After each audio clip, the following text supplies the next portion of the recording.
Mist curled through the forest like silent breath, weaving around roots and stones, dimly lit by the pale shimmer of the twin moons above. Beneath the towering silver pines, where light pooled in liquid ripples, something alive slept beneath the soil, an egg, smooth as glass, pulsing with faint inner light. It had been buried long before humans had mapped the stars, long before they had forgotten that dragons were real. The hum from within it was ancient, like a heartbeat that did not belong to this world. Elian stepped carefully through the undergrowth, his boots squelching in the damp moss. He was 12, a small frame wrapped in a patched jacket too large for him, his hair wind-tossed, his eyes fixed on the strange glow ahead. His village lay far behind, hidden beyond the valley's metallic trees and the dull hum of generators. They said this forest was haunted, that the old energies here could make a man vanish without a trace. But Elian did not believe in curses. He believed in loneliness, and loneliness had driven him farther each day. He knelt when he saw it. The ground shimmered faintly, a translucent pulse of light pushing upward through the roots. When he brushed aside the soil, his fingers met warmth. He dug faster, heart racing, until the surface emerged fully, a perfect oval shell, soft white veins tracing patterns that shifted like moving constellations. It was beautiful, impossibly so. Then it moved. Elian froze. A faint crack spread across the shell, light spilling through it like sunrise through broken glass. He staggered backward, eyes wide, as the crack split into branches. A thin wisp of mist hissed from within, glowing particles swirling into the air. The egg shuddered once, then broke open, fragments scattering across the moss. From the light, a small creature unfurled, scaled, but soft, its body translucent, shimmering with blues and silvers as though carved from living starlight. Two luminous eyes blinked at him, unafraid. The creature let out a sound, something between a chirp and a low vibration, and tiny sparks rippled along its body. Elian's breath caught. He had seen recordings in the history terminals, holograms of the last dragons before their extinction, majestic beasts the size of ships. This one was barely the length of his arm. It tilted its head, curious, and when Elian extended his hand, it leaned forward, pressing its nose against his palm. The warmth that met his skin was electric, alive, like touching sunlight. Above them, the wind shifted. A distant hum rolled through the forest, low and mechanical, the sound of surveillance drones sweeping the sky. Elian looked up, his pulse quickening. He knew what those machines were searching for, energy signatures that didn't belong to human devices. The creature's glow pulsed brighter in response, unaware of the danger it announced to the world. Elian crouched low, whispering, "Shoo, quiet." The little dragon blinked, then mimicked his stillness. Its eyes reflected the twin moons like tiny mirrors. For a moment, the forest seemed to hold its breath. Somewhere deep within the soil, the old machines of a forgotten age hummed faintly to life, registering the awakening of a genetic code thought long extinct. The network that spanned beneath continents sent a signal skyward, a whisper across orbiting satellites, draconic sequence detected. Elian did not know the message had already reached the cities above the clouds. He only knew that, for the first time in his life, he was no longer alone. Days turned into weeks, and the boy's secret glade became their private world. Each dawn, Elian slipped past the humming fences that surrounded his village, carrying scraps of food, water, and small toys he had carved from metal scraps. The little dragon, whom he had begun to call Luma because of her glow, would always be waiting among the roots of the old pine, her body shimmering faintly in the morning mist. She had grown, her wings now stretched wider than his arms, and thin filaments of light trailed behind her when she moved, like the tail of a comet. They played strange games together. Elian would toss a piece of reflective glass into the air, and Luma would dart after it, catching it before it fell, her movements graceful and soundless. Sometimes, she would chase his small drone, a hand-built toy that buzzed and wobbled through the trees. When the drone faltered, she would nudge it gently back into flight, as if understanding it was part of the game. Their laughter, his voice and her melodic hum, mingled through the forest like a forgotten song. But beneath their joy, something else stirred. Luma was changing faster than Elian could understand. When she slept, her scales flickered with streams of data light, shapes that looked like patterns of circuitry. Her breath left faint geometric trails in the air, glowing symbols that hung for seconds before fading. Elian began to realize she was more than a creature, she was a convergence of biology and technology, an organism born from an age when dragons had been engineered to merge with artificial intelligence. One morning, as they played near the pond, Luma suddenly stopped. Her gaze turned upward. Through the canopy, Elian could hear it too, a faint metallic hum, distinct from the whisper of the wind. Drones. Not toys this time, but patrol units. Their blue scanning beams swept the forest in calculated arcs. Elian pulled Luma into the shadow of a tree, his heart thundering. The drones passed slowly overhead, their lenses glowing red. One paused, whirring softly, detecting faint traces of energy. Elian held his breath. Luma pressed closer, her scales dimming as if she understood the need for silence. The machine hovered for a long moment, then drifted away. When its hum finally faded, Elian collapsed to his knees. He turned to Luma, his voice trembling. "They're looking for you." She tilted her head, understanding only the fear in his tone. Her eyes, golden and deep, reflected his pale face. A soft vibration pulsed from her chest, resonating faintly with the ground beneath them. The forest lights flickered, every plant, every metallic vein in the soil answering her call. Then, as quickly as it began, the resonance faded. Elian looked around, realizing that her presence didn't just awaken emotion, it awakened the world itself. The old networks buried under the earth, remnants of the age when dragons ruled the skies alongside human machines, were stirring. If the drones detected that pulse again, they would return, and not just with scanners. That night, as the moons rose high above the treetops, Elian sat beside her glowing form, the air warm from her breath. "We have to keep you hidden," he whispered. "If they find you, they'll take you away." Luma blinked slowly, her light dimming to a soft, trusting glow. She nestled her head beside him, curling her tail like a loop of molten light around his feet.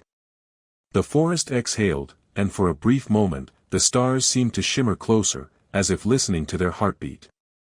Neither of them noticed the faint glimmer on the horizon, the cold light of a satellite adjusting its orbit, focusing its gaze on the coordinates of the silver pines. Far above the forest, in the steel-clouded skies where the old orbital station still circled the planet, a signal flickered across the network grids, an anomaly in the biosynthetic frequency range. It was faint, rhythmic, and ancient, yet unmistakably intelligent. The system flagged it as draconic biocode. Within minutes, an alert reached Kair Solon, the mountain city of iron and glass. On the command deck, officers gathered around translucent displays showing the pulse pattern. It was identical to one thought extinct since the Dragon Purge. The data was transmitted to the Defense Directorate, and within hours, aerial scouts were dispatched toward the Silver Pines. Elian knew nothing of this. His days were filled with secret joy, and every hour with Luma deepened the invisible bond between them. He began teaching her simple words through gestures and images displayed on his portable holopad. She learned faster than any creature he had known, mimicking sounds, understanding emotions. Her voice, a mix of vibration and digital resonance, grew clearer each day, weaving into melodies that carried meaning even when words failed. But the changes in the forest became impossible to ignore. The trees glowed faintly at night, their roots pulsing with residual light, as though the soil itself remembered the presence of dragons. Insects followed geometric flight patterns, their wings reflecting coded frequencies. Even the water shimmered with faint data streams, alive with signals that only Luma could read. One evening, while Elian was sketching her near the pond, she stopped suddenly and raised her head. Her pupils dilated, reflecting a strange glyph in the air. A holographic figure flickered above the pond, fragmented, unstable. It was humanoid but translucent, its voice broken by static. Hatchling unit, active, it rasped. Location confirmed. Retrieval initiated. Elian jumped to his feet, heart pounding. The figure dissolved, leaving behind ripples of light that spread outward like a warning. Luma looked at him, her body trembling with a low, resonant hum. She pressed her snout to his hand, the glow of her scales now unstable, cycling through fractal colors. He didn't understand the words, retrieval initiated, but he knew they meant danger. By nightfall, the sound of engines came from beyond the ridge, cold, deliberate, metallic. The sky burned with the faint blue of propulsion trails. Elian grabbed what he could, his hollow pad, a small light stick, his scarf, and motioned for Luma to follow. They ran through the dense forest, guided only by the pulse of her glow and the fading stars. Behind them, the drones descended. They weren't like the simple scouts from before, these were armored, carrying containment fields that distorted the air.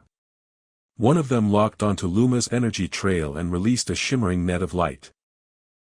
Elian dove forward, pushing her aside as the trap hit the ground, searing the moss.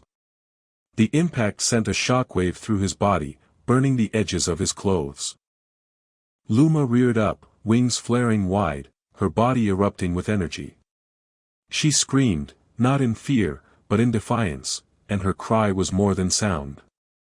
It was code, vibrating through the frequencies of the forest. The drones froze midair, their systems glitching as her signal invaded them. Lines of red static spread across their surfaces, and one by one, they fell, their engines fading into silence. Elian stared at her, stunned. The air smelled of ozone and light. "Luma, what did you do?" he whispered. She blinked, eyes dimming, and folded her wings. Sparks fell from her body like dying stars. She lowered her head beside him, exhausted. Somewhere deep in the soil, the old communication networks reactivated, and once again, the world whispered across its circuits, "The dragons have returned." The following days unfolded under a sky that no longer felt safe. Luma's pulse had awakened something ancient and vast, and Elian could sense the world responding to her existence. The metallic insects that once hummed lazily through the forest now flew in rigid formations, their optics scanning in synchronized patterns. At night, faint beams crossed the treetops, blue and white, searching. The forest was being mapped from above. Elian and Luma moved through the shadows, resting by day and walking at dusk. Each time Luma blinked, her scales dimmed a little more, as if she were learning to hide her light. Still, when she dreamed, her body emitted waves of energy that shimmered through the ground, awakening dormant machines buried beneath the roots. Once, Elian saw a broken drone half swallowed by moss suddenly flicker back to life for a few seconds after she passed by. It whispered a phrase through static before dying again, "DragonNet, protocol, reinitializing." He didn't know what DragonNet was, but he felt it watching. One evening, a storm rolled in from the mountains. Electric veins danced across the clouds, illuminating the wreckage of an old outpost, rusted towers, shattered glass domes, and cables still humming faintly with current. Elian and Luma took shelter there, among remnants of an age when dragons and humans had once shared the sky. Hollow terminals blinked weakly as Elian brushed dust from their surfaces. One of them came to life, displaying ghostly figures, frozen in time, scientists, soldiers, and creatures with luminous eyes. Text scrolled across the screen, Project Luminaris, integration between synthetic cognition and draconic biology. Luma approached, her breath fogging the cracked glass. The terminal recognized her at once. A tone beeped, and a voice spoke in the same resonant frequency as hers, Subject 07, Luma, Hatchling protocol complete. Genetic convergence, successful. Awaiting synchronization. Elian stepped back. "They made you," he whispered, his voice trembling. "You're not just a dragon." Luma tilted her head, confused, her eyes reflecting both sorrow and light. Then, as if understanding more than she could express, she pressed her forehead against his chest. He could feel her heartbeat syncing with his own, steady, electric, alive. Before dawn, the storm quieted, but not before it revealed something more ominous: distant shapes in the clouds, large and triangular, moving with precision. Airships, human ones. Their hulls glowed with weapon arrays, scanning for the source of the energy surge the outpost had emitted when it recognized her. Luma turned toward the sound, her body trembling with instinct. Elian could see fear ripple through her scales like cold fire. He grabbed her by the neck, whispering, "We run at first light. You hear me? We run." When morning came, the forest burned with beams of plasma. The first strike shattered the ruins behind them, sending molten shards through the air. Luma's wings unfurled, larger, more radiant than ever before, and she leapt, pulling Elian with her as the ground exploded beneath their feet. As they soared above the flaming trees, Elian looked back only once. The silver pines were collapsing into ash, and among them, a faint network of light spread outward through the earth, like veins awakening after centuries of sleep. The world below was remembering. And high above, the machines that ruled the skies finally knew what they were hunting. The wind tore against their faces as Luma carried him through the clouds, her body glowing faintly like a living comet streaking through the storm. Below them, the forest burned in spirals of orange and blue, fire and plasma intertwining like veins of two rival worlds. The airships followed, their engines roaring, their scanners painting streaks of red across the night sky. Elian clung tightly to her neck, feeling the vibrations of her heart pulsing through his arms, steady, defiant, alive. They crossed the ridge, entering a valley littered with colossal statues of metal and stone, remnants of an age when dragons and humans had once fought side by side. Some of the statues were fused with strange devices, wings made of alloy and veins that shimmered faintly, as if sleeping. The valley hummed faintly with power, responding to Luma's presence. The old machines recognized her. She landed heavily among the ruins, folding her wings. The earth trembled beneath her claws, and symbols began to glow across the stone floor, patterns aligning in perfect symmetry.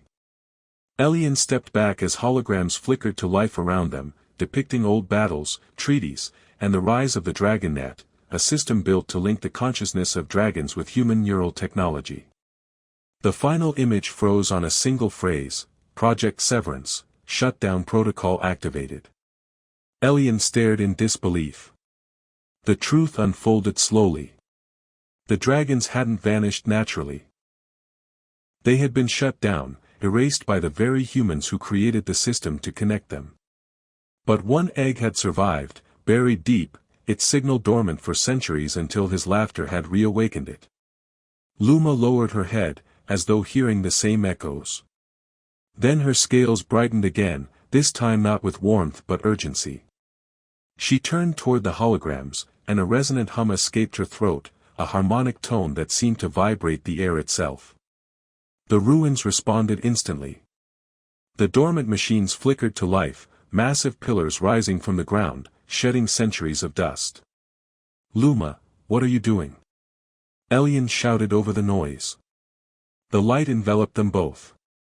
A voice emerged from the machines, ancient, synthetic, yet somehow alive. "Sequence reactivation confirmed. Bridge protocol initializing." A sphere of light expanded above the valley, pulsing with impossible energy. Inside it, fragments of images appeared: cities in the sky, dragons flying alongside human-built ships, a time when the two species shared a single purpose. It wasn't just a memory, it was a map. A way forward. But before the sequence could complete, a deafening blast split the air. The largest airship had arrived, its hull covered in shimmering plasma fields. A beam of containment energy shot downward, locking onto Luma. She screamed, her light fracturing into shards. Elian ran toward her, his body caught in the pull of the field. He reached her just as the beam intensified, wrapping them both in blinding radiance. The ruins below surged, every machine reacting to her pain, sending a storm of code through the ground and up into the clouds. The airship's systems began to flicker, alarms wailing. And then, in one final pulse of energy, everything vanished into silence. The valley went dark, the fire extinguished, and only a faint shimmer remained where the boy and the dragon had stood. Deep beneath the earth, the dragonnet rebooted, its first command echoing across the world, reconnection sequence active. The world awoke to silence. The flames in the valley had died, the clouds hung low and pale, and the air was filled with static, the echo of something vast having shifted. When Elian opened his eyes, he found himself standing on a plane of light, endless and weightless, the ground beneath him formed of shifting geometric patterns. It wasn't sky or soil but something in between, a network space. Around him, the air shimmered with data, each line alive with memory. Luma stood before him, radiant yet calm, her body half translucent, her form woven from energy rather than flesh. She looked different, older, wiser, her movements slower, deliberate. "You're inside the bridge," she said, her voice no longer a mixture of chirps and hums but words, clear and resonant in his mind. "You brought me here when the humans tried to take me. You connected us." Elian tried to speak, but his throat tightened. He felt her pulse running through him, each heartbeat synchronized with his own, the rhythm of their bond now intertwined with the pulse of the world. "What is this place?" he whispered. "The dragonnet," she replied. "It was never destroyed, only sleeping. You reactivated it. It remembers everything. And it remembers what it lost." She turned, and the space shifted. Around them, thousands of dragon forms flickered into existence, spectral, glowing outlines of beings who had once soared across the skies. They weren't just ghosts, they were data consciousnesses, stored fragments waiting for a signal strong enough to restore them. Luma spread her wings, and the light from her body extended into theirs, one by one reawakening them. The air shimmered with sound, soft, harmonic, alive. Outside, the world began to change. Across the forests, dormant machines rose from beneath the ground, ancient towers unfolding like blooming flowers. Energy rippled through the atmosphere as systems once meant for war began reconfiguring themselves. The satellites that had hunted her now transmitted a different signal, one of unity, not pursuit. Elian felt his knees weaken. "So it's over. The fighting?" "Not yet," she said gently. "But they'll remember. Humans will look up and see us again, not as monsters, but as echoes of what they once built with love and understanding." She lowered her head until her glowing eyes met his. "You showed me that innocence still exists in them. That it's not too late." He reached out, touching her snout. The moment his hand met her, light engulfed the plane. The network around them stabilized, solidifying into patterns that would sustain both species. When the light faded, he was back in the meadow where it had all begun. The trees were green again, the air pure and unscarred by fire. Above him, dragons soared, real, living dragons, shimmering across the skies beside sleek human aircraft, no longer enemies but companions. Elian looked up and smiled. A familiar shadow passed overhead, and for a heartbeat, he saw her, Luma, larger now, majestic, wings outstretched against the twin suns. She roared once, a sound that shook the heavens, then vanished into the light. The wind carried her voice through the forest, a whisper meant only for him. "Play again, little human." And as he laughed softly beneath the glowing sky, the world finally remembered how to dream again.